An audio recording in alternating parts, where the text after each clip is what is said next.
had traditions from both sides of the Mason-Dixon line.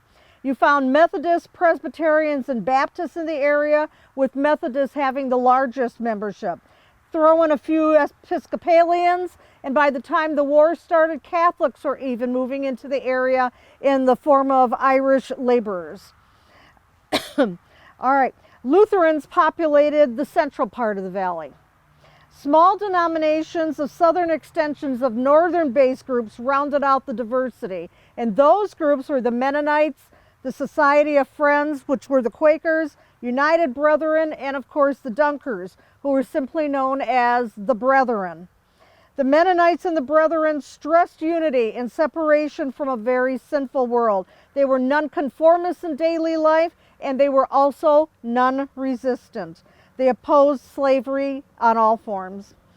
So comes 1861, and Virginia votes. The representatives in Virginia vote against secession, but they ended up having a state referendum in May of 1861 for everybody to voice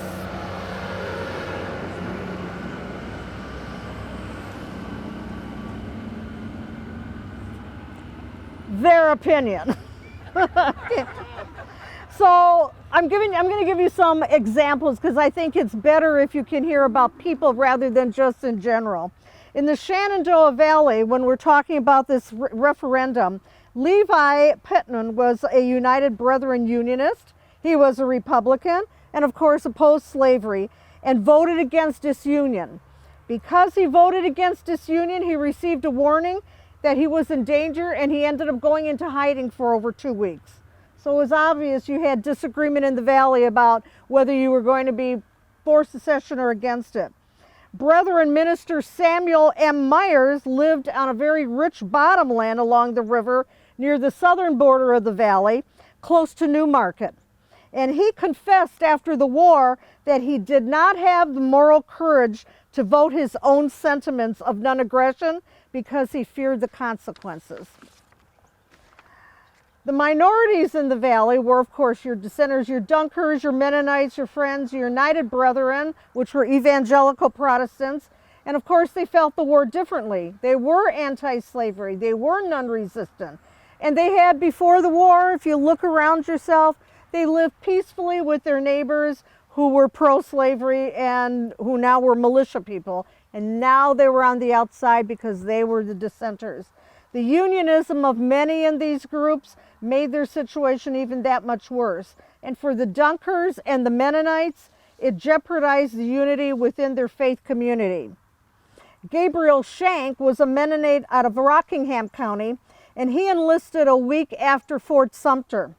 Before he left, he asked for church membership, but he was denied because he was abandoning the philosophy of non-resistance.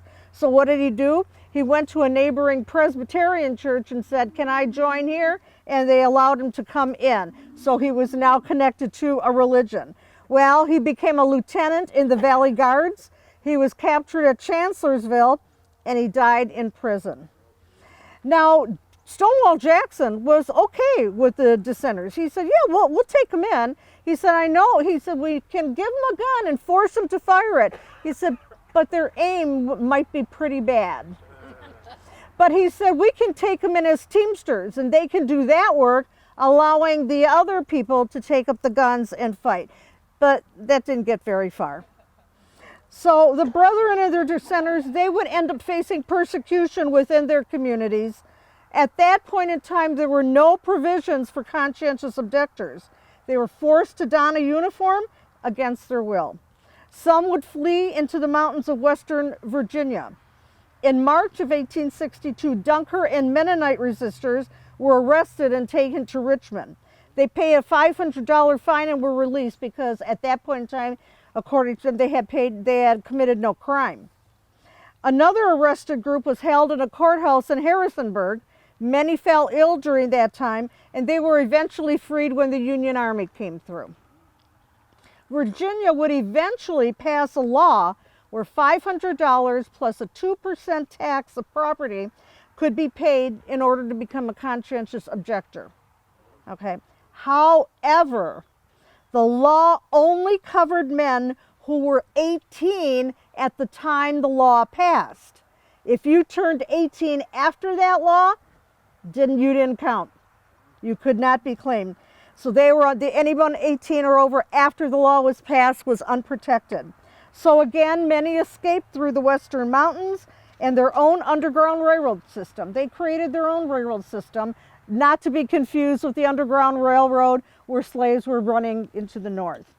So John Klein, he was a very popular Dunker preacher and probably the Valley's most prominent advocate of non-resistance. He was arrested in 1862 for being a pacifist.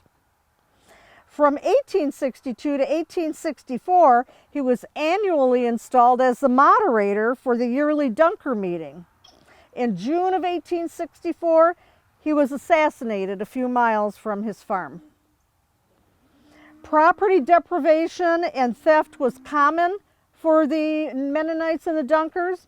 John Flory was a loyal Brethren minister, and he frequently hid and provided to deserters and loyalists, and his family suffered an almost total loss of their property during the war. A few days before Sheridan's raid in '64, Confederates came to the Flory farm. They burned all his buildings, including his home. They shot all his animals and left him in the fields. After the war, Flory would become a well-known evangelist, and he became president of the school that would ultimately be called Bridgewater College. Abraham Miller was a Brethren farmer near Bridgewater. He also frequently hid refugees in his house and was active in the Unionist Underground Railroad, and he helped guide escapees to the mountains of Western Virginia. Gabriel Heatwell, which is an ancestor of the John Heatwell family. And if you have a chance, and I know we talked about this at our meeting before this, pick up The Burning by John Heatwell. It's an absolutely fabulous book. All right. Well, Gabriel was a Mennonite. He lived in Rockingham County. And after failing to respond to the draft call, he was literally carried to Winchester for military training. He refused to participate, and he told his captors, "You can kill me, but you can't make me fight." And the Heatwells have been in the valley ever since then.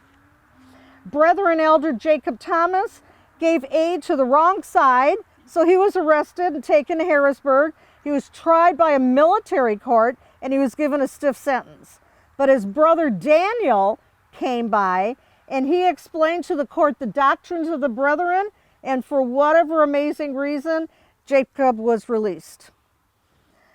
Not all individuals, I'll remind you, in these dissenting religions were dissenters. Some of them did don the uniform. Some of them did enter the war. Some did it out of fear of reprisal to themselves and their families. The war in the valley and other areas, it brought division, dissension, and change. But the thing to remember about the Brethren and the other dissenters during the war were they were a minority, but they were significant in the valley. They suffered not just from the destruction caused by the war, but also from the fracture the war created in differing alliances and motivations. And even with all the challenges the war presented, the practice of their religion remained vigorous and strong during the war and helped lighten the load of many bearing that heavy burden of the war.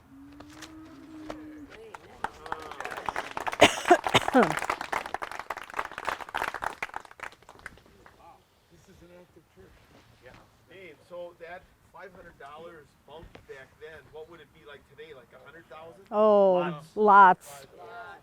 Yeah. Oh, satisfactory? Good.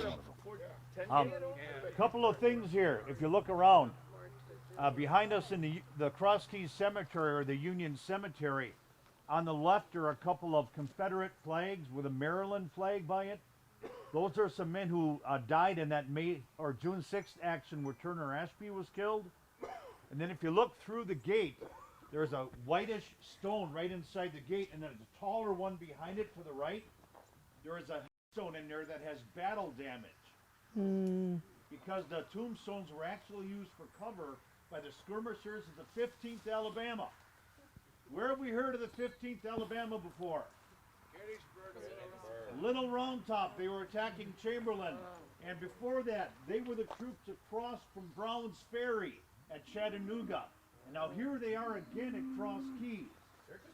See, the thing about this, that these guys that signed up to fight for the flag, whatever flag it was, they saw some hard service. Those in the cows are 15th Alabama expressing an Infantry opinion. Regiment.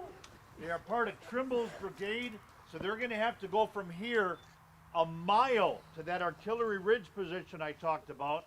Early in the war, they hadn't figured it out yet. This is their first action. They're carrying the big packs on their backs. And so as they're running, some of the guys are feeling mini balls drive into the backpack. So I guess they were glad they had them at the time, but they soon learned to get rid of the backpack and go to a blanket roll. Those babies were heavy. So take a little time. You're able to go into the cemetery. If you wish to, find that battle-damaged stone. Again, you go straight in. It's off to the right toward the back of the first club. I can see it from here, right to the right of that tallest stone with the white scarring on top of it. By the tree. By the tree? Not even. Right close in. The tall stone with the white scarring? There. Yep. Just By to the the tree. right of it. No, not the white scarring on top of a gray stone, Okay. right inside the fence. You tell me when you're ready. No. Okay. Shenandoah at war. In 1996, Congress designated 8 counties as the Shenandoah Valley Battlefields National Historic District, with a mission to preserve and interpret the region's Civil War battlefields and related historic sites. The effort is led by the Shenandoah Valley Battlefields Foundation. Cross Keys is one of the more than 20 battlefields that are part of the foundation's work. To learn more about the battle, the Valley Civil War story, or to support our efforts, you can go to www.shenandoahatwar.org. To contact the foundation, call 540-740-4545 or email info@svbf.net. The Union Church in the opening shots. The modern Union Church, the Cross Keys Mill Creek Ruritan Hall, in front of you, sits on the site of the Union Church that stood here at the time of the Battle of Cross Keys. Some of the first shots of the battle occurred here when advancing federal forces met skirmishers from the 15th Alabama Infantry. Private William McClendon, 15th Alabama, remembered how the Union soldiers soon came in sight, passing through the cemetery, frequently taking shelter behind a tombstone long enough to fire and load. The 15th would be pulled back to Mill Creek Ridge, also known as Artillery Ridge, and then move east to join the decisive Confederate defense and attack on the eastern part of the battlefield. During the battle, Union Church would serve as an aiming point for artillery. Newspaper reporter Charles H. Webb remembered how a cannonball came bursting through the graveyard fence. After the battle, the battered church served as a hospital. Most of the Cross Key battlefield is on private land, so you have to be careful to stop only at sites clearly marked as open for visitors. The Cross Keys Port Republic Battlefield Driving Tour lists those sites, as does the Shenandoah at War Visitor Center. For information on visiting Civil War related sites throughout the area, visitor contact the Harrisonburg Tourism and Visitor Services at Hardesty Higgins House Visitor Center in downtown Harrisonburg. 212 South Main Street, Harrisonburg, 540-432-8935. It's open daily from 9 a.m. to 5 p.m. You can also go to www.visitharrisonburgva.com.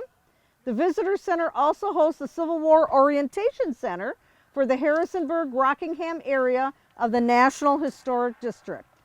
This battlefield orientation sign is made possible thanks to the generosity of the participants in the 2010 Shenandoah 1862 preservation event and the event organizers, the 10th Virginia Infantry, the Valley Guard, and the Southern Division Living History Association.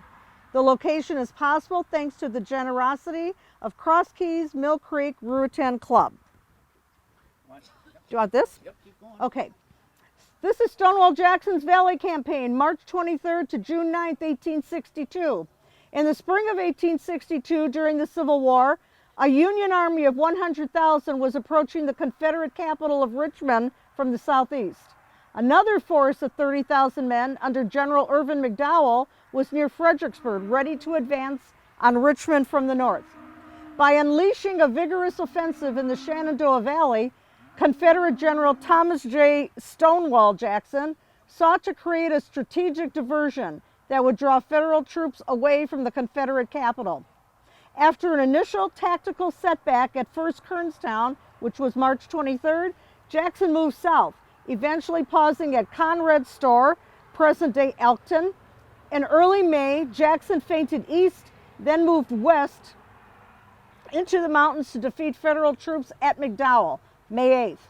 Returning to the main valley, he united with General Richard Ewell's force and marched north to defeat Federals at Fort Royal on May 23rd and 1st Winchester on May 25th. When Jackson continued north towards Harper's Ferry, 2 Union armies attempted to cut him off. Jackson eluded the trap and raced south, with the Federals pursuing him on both sides of the Massanutten Mountain. Turning southeast at Harrisonburg, Jackson's army defeated the Federals at Cross Keys on June 8th and Port Republic on June 9th. The Union forces then withdrew north, and Jackson, having accomplished his mission, moved east and joined General Robert E. Lee in front of Richmond. Jackson's brilliant campaign not only tied up 60,000 Union troops, helping to save Richmond, it also infused new hope and enthusiasm for the Confederate cause. On the Battle of Cross Keys, moving in pursuit of General Stonewall Jackson's army, Union General John C. Fremont encountered Confederate General Richard S. Ewell's division at Cross Keys on June 8th. Ewell's orders were to block Fremont's movement toward Port Republic. Following a 2-hour artillery duel, General Julius Stowell's Federal Brigade advanced from the left, but was stunned and thrown back by a surprise volley from General Isaac Trimble's Confederate Brigade. The 8th New York Infantry, 548 strong, sustained 258 casualties in less than 10 minutes. The Confederates followed up their success by pressing the Union left and threatening its artillery support. Fremont ordered probes of the Confederate line, but failed to take advantage of its numerical superiority. Despite promising progress by General Robert Milroy on the Federal right, Fremont ordered a withdrawal to Kieselton Road under protection of his batteries, and darkness soon ended the fighting, with the Confederates holding the field. Jackson now turned his attention to Port Republic. If you look at that, June 8, 1862, the Union commander was General John C. Fremont. Confederate commander General Richard S. Ewell. Forces engaged, 11,500 Union, 5,800 Confederate. Estimated casualties, 664 Union, 287 Confederate. Result, Confederate victory. Thank you very much. You're welcome.